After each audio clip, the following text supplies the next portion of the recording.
I finished the book.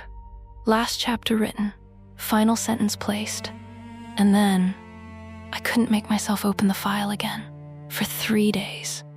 Not because it was bad, not because it wasn't finished, because suddenly someone else might see it. And the stupid part? This wasn't supposed to happen. A few weeks earlier, I'd found a goal-setting method that actually worked. One goal, one project, no escape routes.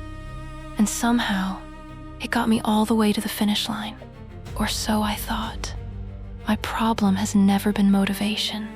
Seriously, I don't struggle to start things. I struggle to stop starting things.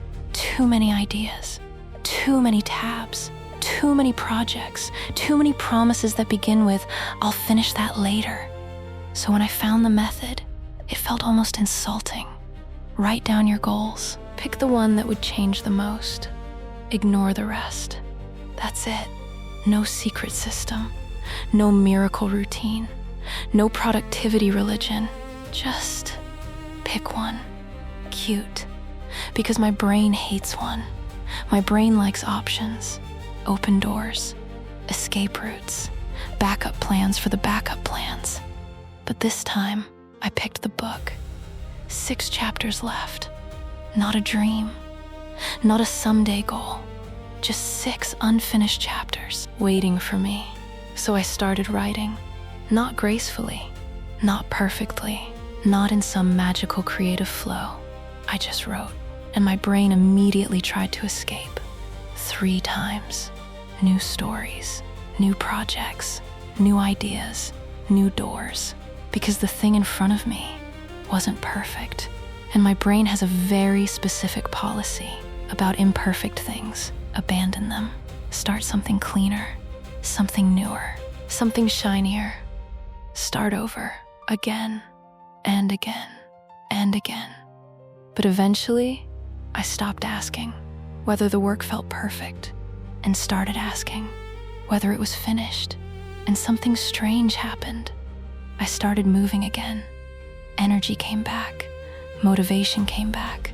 Not before action, after it, which is deeply annoying because it means motivation isn't something you wait for. It's something you create by moving. So I kept moving, chapter after chapter, until one day there were none left. The draft was finished. Last chapter written. Final sentence placed. The elation was real, short-lived, because finishing the draft wasn't the end. It was just another door, editing. And for me, editing is a dark art. I have no idea how professional writers do it. Because my version of editing looks like this: before, after. And half the page no longer exists. I fixed one chapter, then another. Then I went back, then changed the thing I already changed, then hated the thing I liked yesterday, then liked the thing I hated, then changed it again. At some point, editing stopped being improvement. It became a loop. Fix, doubt, rewrite, compare, hate, start again. Fix, doubt, rewrite, compare, hate, start again. And the worst part? Every version was better and worse at the same time. Cleaner, maybe. Less alive, maybe. More correct, less mine. And somewhere in that loop, I stopped editing. I started hiding. So I did what any reasonable person would do. I disappeared into procrastination. Not rest, not recovery. Procrastination, the kind where you stay busy all day, doing everything except the one thing that would actually move you forward. Because finishing a draft is scary, but releasing it, that's worse. Because the moment you release it, it stops belonging only to you. Someone else gets to see it, judge it, misunderstand it, love it, hate it.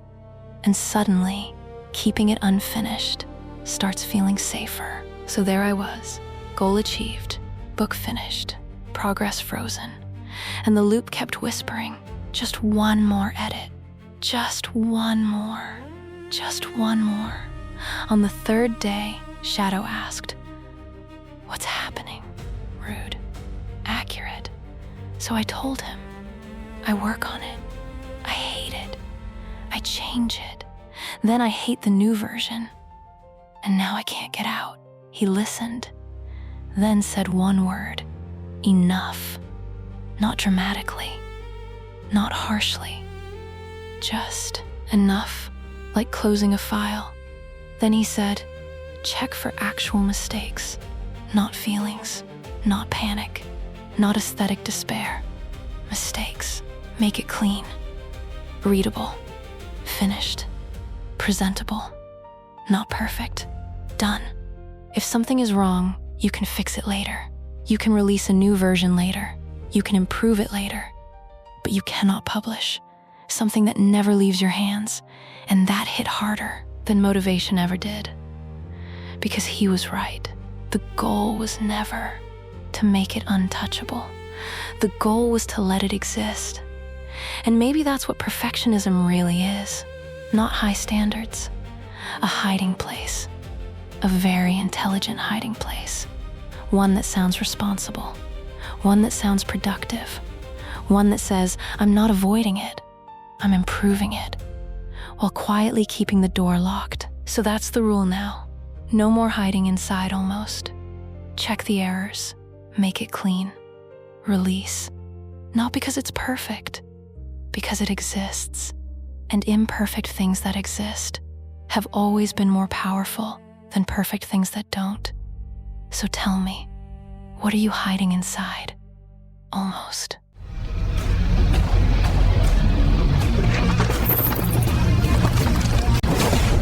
Backstage Pages.